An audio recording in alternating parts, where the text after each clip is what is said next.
ഇന്ന് ഞാൻ നമ്മുടെ തയ്യൽ മേഖലയിലുള്ള ആളുകൾക്ക് വളരെ ഉപകാരപ്രദമായിട്ടുള്ള ഒരു ടിപ്സായിട്ടാണ് വന്നിട്ടുള്ളത്.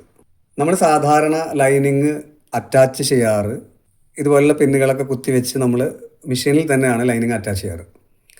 എന്നാൽ വളരെ പ്രയാസകരമായിട്ടുള്ള ഇതുപോലുള്ള മെറ്റീരിയൽ, ഇതൊക്കെ വളരെ ഷിഫോൺ അതുപോലെ തന്നെ ഈ മെറ്റീരിയലൊക്കെ നമുക്ക് മെഷീൻ്റെ മേലെ വെച്ച് നമ്മൾ അറ്റാച്ച് ചെയ്യുമ്പോൾ എങ്ങനെ ആയാലും ചെറിയ ഒരു ചുളിവ് വരാൻ സാധ്യതയുണ്ട്.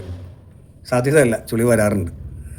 അപ്പോൾ പോയ കാലങ്ങളിലൊക്കെ ഞാനും ഇങ്ങനെ തന്നെയാണ് പിൻ ചെയ്തുകൊണ്ടാണ് ഇത് അറ്റാച്ച് ചെയ്തിരുന്നത്. പക്ഷേ ഇപ്പോൾ നമുക്ക് വളരെ കുറഞ്ഞ സമയത്ത് വളരെ പ്രയാസമില്ലാതെ സിമ്പിളായിട്ട് മെഷീനിൽ വെച്ചല്ലാതെ ഈ ലൈനിങ് അറ്റാച്ച് ചെയ്യാനുള്ള പുതിയൊരു സൂത്രം കൊണ്ടാണ് ഞാൻ വന്നിട്ടുള്ളത്. അപ്പോൾ പ്രത്യേകമായിട്ട് പറയാനുള്ളത്, നമ്മൾ ഈ വീഡിയോ ഈ തയ്യലുമായി ബന്ധപ്പെട്ടുള്ള ആളുകൾ, ഇത് പഠിക്കാൻ ആഗ്രഹിക്കുന്ന ആളുകൾ സ്കിപ്പ് ചെയ്യരുത്. സ്കിപ്പ് ചെയ്ത് കഴിഞ്ഞാൽ അതിൻ്റെ പ്രയാസങ്ങൾ അത് ഞാൻ വരുന്ന വീഡിയോയിൽ അതല്ലെങ്കിൽ ഇതിനോട് ചേർന്ന് തന്നെ ഞാൻ പറഞ്ഞുതരാം. അപ്പോൾ നിങ്ങൾ വളരെ ശ്രദ്ധിച്ച് ഇത് ചെയ്യുകയാണെങ്കിൽ നിങ്ങൾക്ക് വളരെ സിമ്പിളായിട്ട് ലൈനിങ് അറ്റാച്ച് ചെയ്യാം. ഓക്കെ, നമ്മൾ സാധാരണ ഇതിന് അടിയിൽ ഞാൻ ലൈനിങ് വെച്ചിട്ടുണ്ട് കേട്ടോ. ഈ ലൈനിങ്ങിനേക്കാൾ കുറച്ച് കൂടുതൽ സൈഡിലേക്ക് വളരെ കുറച്ച് ഒരു അരഞ്ചൊക്കെ കൂടുതൽ ഈ മെറ്റീരിയൽ നമ്മൾ വെട്ടണം. കാരണം ലൈനിങ്ങിനേക്കാൾ കൂടുതൽ ഇത് ലൈനിങ്ങാണ്. ഈ ലൈനിങ്ങിനേക്കാൾ കുറച്ച് കൂടുതൽ ഒരു സൈഡിലേക്ക് കുറച്ച് കൂടുതൽ ഇടാം. ഓക്കെ, എന്നിട്ട് അതിന് ശേഷം നമുക്ക് ഈ എന്തെങ്കിലും ഒരു വെയിറ്റുള്ളൊരു സംഭവം ഇതിനെ മുകളിലാക്കിയായിട്ട് വയ്ക്കുക. അതിന് ശേഷം നമ്മൾ ഈ ലൈനിങ്ങിൻ്റെ ഇത് ലൈനിങ് ഒപ്പം നമ്മൾ എല്ലാ ഭാഗവും കറക്റ്റായിട്ട് ഇതിൽ ചേർന്നിരുന്നു എന്ന് ബോധ്യപ്പെട്ടതിന് ശേഷം എല്ലാ ഭാഗവും കവർ ചെയ്യണം. ലൈനിങ്ങിനേക്കാൾ കൂടുതൽ നമ്മുടെ ഈ മുകളിലുള്ള മെറ്റീരിയൽ കവർ ചെയ്തതിന് ശേഷം എല്ലാ ഭാഗവും ഇതിൻ്റെ ഇങ്ങനെ മുകളിലേക്ക് ഒന്ന് കയറ്റി വയ്ക്കും.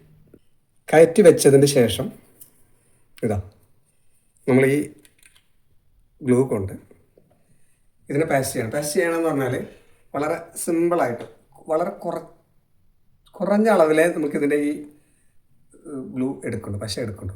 വളരെ ചെറിയ അളവിൽ ഇത്രയും. ഓക്കെ,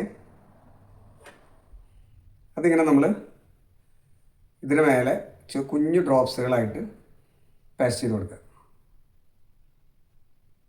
ഇത് ചെയ്യുമ്പോൾ വളരെ ശ്രദ്ധിക്കേണ്ട ഒരു വിഷയം എന്താണെന്ന് വെച്ച് കഴിഞ്ഞാൽ ഇതിൻ്റെ വളരെ സൈഡിൽ മാത്രമേ നമ്മളിത് ചെയ്യാവൂ. ഇങ്ങനെ നീങ്ങി പോകാൻ പാടില്ല. നമ്മൾ സ്റ്റിച്ച് ചെയ്യുന്നതിൻ്റെ ഉൾവശത്തായിരിക്കണം ഇത് ഒട്ടിച്ചെടുക്കേണ്ടത്.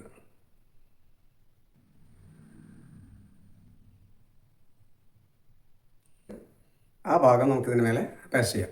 ഓക്കെ, ഇപ്പം നമ്മളിതിൻ്റെ മുകളിൽ ഈ ഇത് വെച്ച ഈ ചോക്ക് വെച്ചത് നമ്മളിതിനെ സെറ്റ് ചെയ്തിട്ടുണ്ടല്ലോ, അതിന് സാവധാനം നമ്മളിങ്ങനെ നിവർത്തുക.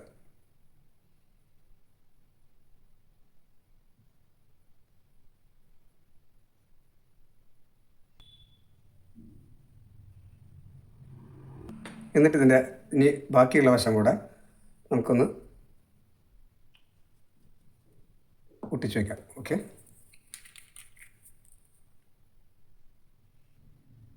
അറ്റത്തുകൂടി വേണം ഇത് നമ്മൾ ഒട്ടിച്ചു കൊടുക്കേണ്ടത്. ഇത് ഈ പശ തേക്കുന്നത് നമ്മൾ ഇവിടെ അല്ലാതെ ഇങ്ങോട്ട് നീക്കി ഒട്ടിച്ചു കഴിഞ്ഞാൽ ഇത് ഡ്രസ്സ് സ്റ്റിച്ച് ചെയ്ത് കഴിഞ്ഞാൽ നമുക്കത് വെളിയിൽ കാണും. അതുകൊണ്ടാണ് ഞാൻ പറഞ്ഞത് നിങ്ങൾ സ്കിപ്പ് ചെയ്യരുത്. കാരണം എന്താ പറയുക, ഇതിനെ വളരെ ശ്രദ്ധിച്ച് ചെയ്തിട്ടില്ല എങ്കിൽ ഈ പശയുടെ ഭാഗങ്ങളൊക്കെ ഈ ഭാഗങ്ങളിൽ വരും. അത് നമുക്ക് തയ്ച്ച് കഴിഞ്ഞാലും പുറത്ത് കാണും. ഇപ്പോൾ നമുക്ക് തയ്ച്ച് കഴിഞ്ഞാൽ ഇത് തയ്ച്ചതിൻ്റെ ഉള്ളിൽ പോകും ഇതെല്ലാം. ഓക്കെ, ഇങ്ങനെ ലൈറ്റായിട്ട് ഇതിനെ മേലെ ഒന്ന് പ്രസ് ചെയ്ത് കൊടുക്കുക. ഇനി ഒരു 2 മിനിറ്റ് നേരം നമ്മളൊന്ന് ഇതിനെ ഉണങ്ങാനായിട്ട് സാവകാശം നമ്മൾ കൊടുക്കണം, ഉണങ്ങാനായിട്ട്. അപ്പോൾ നമ്മൾ നേരത്തെ പറഞ്ഞതുപോലെ ഇത് ഒട്ടിച്ച് വെച്ചത് നമ്മൾ എടുത്തിട്ടുണ്ട്. ഇനി അതിൻ്റെ സൈഡിലുള്ള കൂടുതലുള്ള ഭാഗങ്ങളൊക്കെ ഒന്ന് കട്ട് ചെയ്ത് കൊടുക്കുക.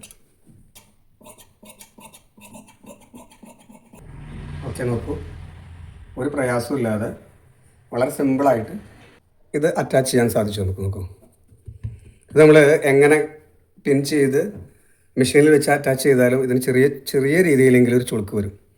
ഓക്കെ, ഇനി നമുക്ക് ഇവിടെ നിന്ന് കഴുത്തും കട്ട് ചെയ്തെടുക്കാം.